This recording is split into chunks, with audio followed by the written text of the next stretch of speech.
திருப்பதி ஏழுமலையானை முருகனென்றும் காளி என்றும் இப்பொழுது ஏற்படும் முரண்பாட்டைப் போலவே அக்காலத்திலும் இதுபோன்று நடந்துள்ளது பற்றி உங்களுக்கு தெரியுமா?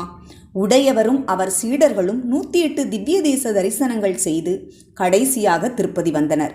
ஆழ்வார்கள் பாடலின்படி சீனிவாசன் ஜீவாத்மாக்கு பொருந்தும்படியாக நீண்ட முடியையும் ஒற்றிய மழப்படை நாகாபரணம் போன்ற சில லட்சணங்கள் இருந்ததால் சைவர்கள் சிவன் என்றும் வைணவர்கள் திருமால் என்றும் வாதிட்டனர். அங்கே சைவர்களுக்கும் உடையவர்களுக்கும் ஓர் தீர்ப்பு உருவானது. சுவாமி முன் சிவனுக்குரிய திரிசூலம் உடுக்கை, திருமாலுக்குரிய சங்கு சக்கரம் வைக்கப்பட்டு யாரும் இல்லாதவாறு நன்கு ஆராய்ந்து கதவை பூட்டினர். மறுநாள் காலையில் கதவை திறந்து பார்க்கையில் பெருமாள் கையில் சங்கு சக்கரம் ஏந்தியிருந்தார். அப்பனுக்கு சங்காளி அளித்த பிரான் என்று ராமானுஜர் உடையவரை குறிப்பிட்டு சேவிப்பதன் தாத்பரியம் இதுவே.